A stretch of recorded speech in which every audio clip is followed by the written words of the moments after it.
Auxiliary reservoir. कितने का लगा है? 60 लीटर का लगा है।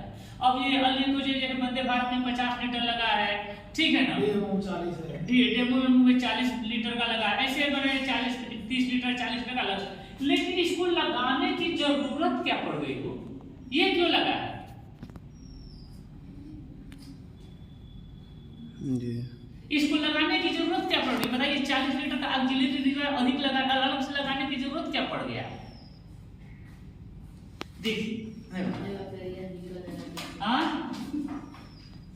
देखिए, आप जानते हैं, पढ़े होंगे हाई स्कूल में, P = F/A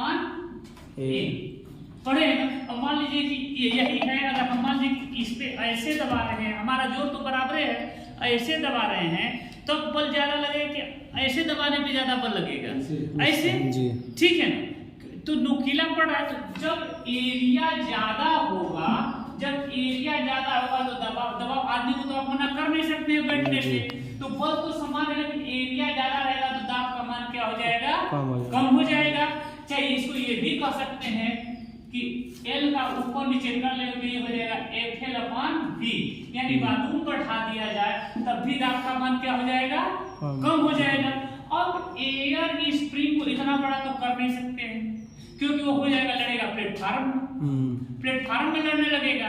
अब इतना बड़ा करेगा नहीं, लेकिन इसको दाब तो झेलना ही है, और कहीं गाड़ी झटका लगी तो फट भी सकता है।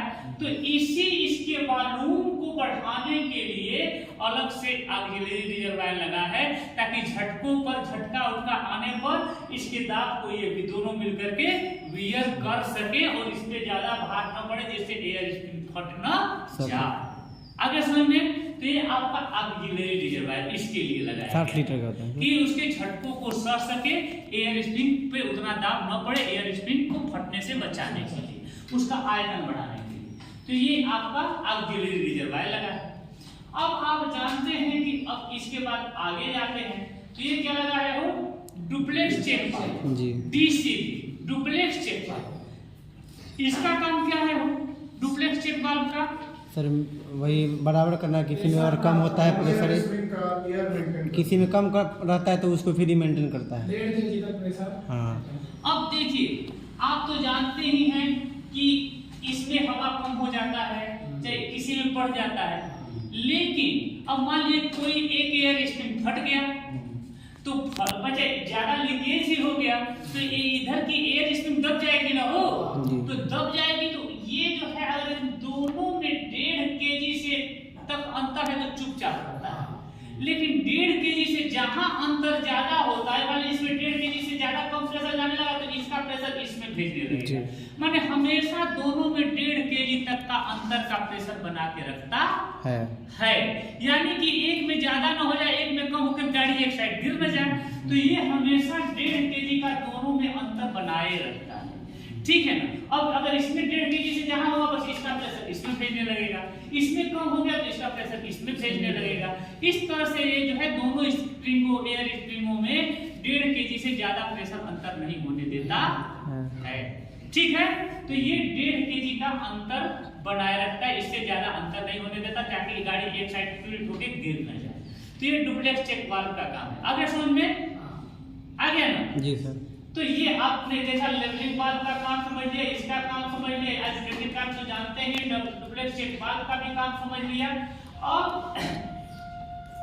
एक पाइपलाइन इधर से आइसोलेटिंग कार्ड के द्वारा और दूसरी पाइपलाइन यहां से आइसोलेटिंग कार्ड के द्वारा, ये जो है और खीबा पैनल में जाता है।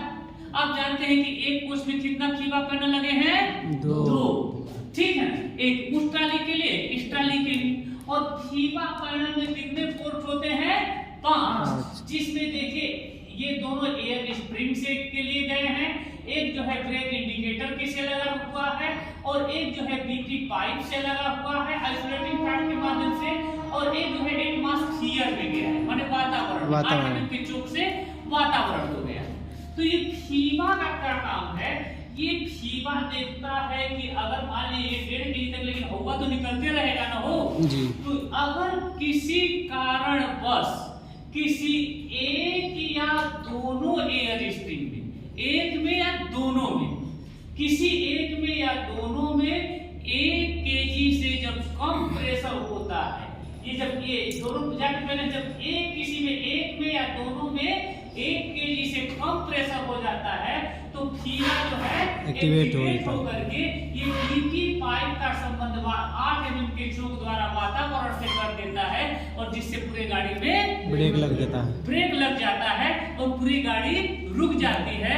यानी कि ये जो है इसके प्रेशर कम होने से होने वाले डिस्टर्बेंस न हो जाए, इससे बचाने के लिए फीवा जो है पूरी गाड़ी में ब्रेक लगा करके गाड़ी को रोक देती है। ठीक है ना, तो ये फीवा का काम है।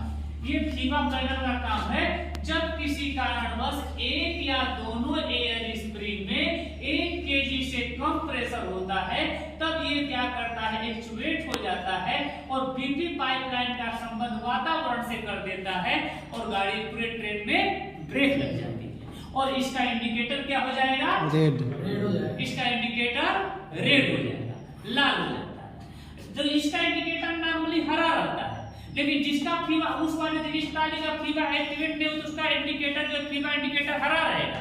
सारे